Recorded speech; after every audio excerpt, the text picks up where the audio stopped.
សូមជម្រាបសួរប្រិយមិត្តទស្សនិកជនទាំងអស់ជាទីមេត្រីនៅពេលនេះសូមជូនសេចក្តីរាយការណ៍ដែលសង្គ្រាមចូលមកដល់ថ្ងៃទី4នៅទី3នៅទិសតំបន់អូស្មាច់ហើយក៏ថ្ងៃទី4នៅ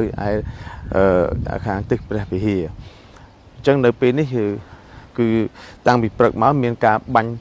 ផ្លោងរបស់ភាគីថៃច្រើនចូលមកសន្ទប់នៅតំបន់អូស្មាច់ទៅដល់តំបន់ប្រាសាទតាមាន់ហើយដែលខ្ញុំកំពុងតែរាយការណ៍ពេលនេះគឺការថៃកំពុងតែផ្លោងចេញពីទីតាំងរបស់ខ្លួន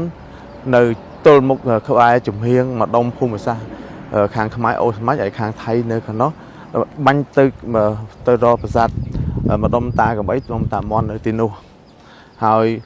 អំបញ្ញមុននេះគឺយើងខ្ញុំបានចល័តទៅកន្លែងសុវត្ថិភាពផ្សេងក្រោយពីថៃបាញ់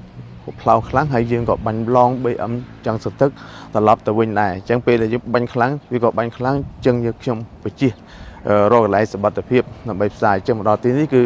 យើងឃើញថាថៃវាផ្លោងប្រឆិតទៅចេះយើងមកស្ដាប់ឮព្រឹកមិញនេះស្ដាប់ឮណាគុណមុននឹងរាយការណ៍នេះគឺបញ្ចេញពីទីនេះទៅតែយើងអត់ដឹងតែប្រហែលគាត់ទៅវាច្រើនអញ្ចឹងបើប្រៀបធៀបទៅម្សិលមិញពេលព្រឹកហើយនឹងមកនេះ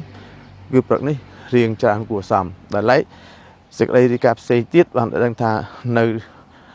ភូមិព្រៃច័ន្ទភូមិជោគជ័យខាងប្រទេសមានជ័យនោះក៏មានការថ្លែងសរដាក់គ្នា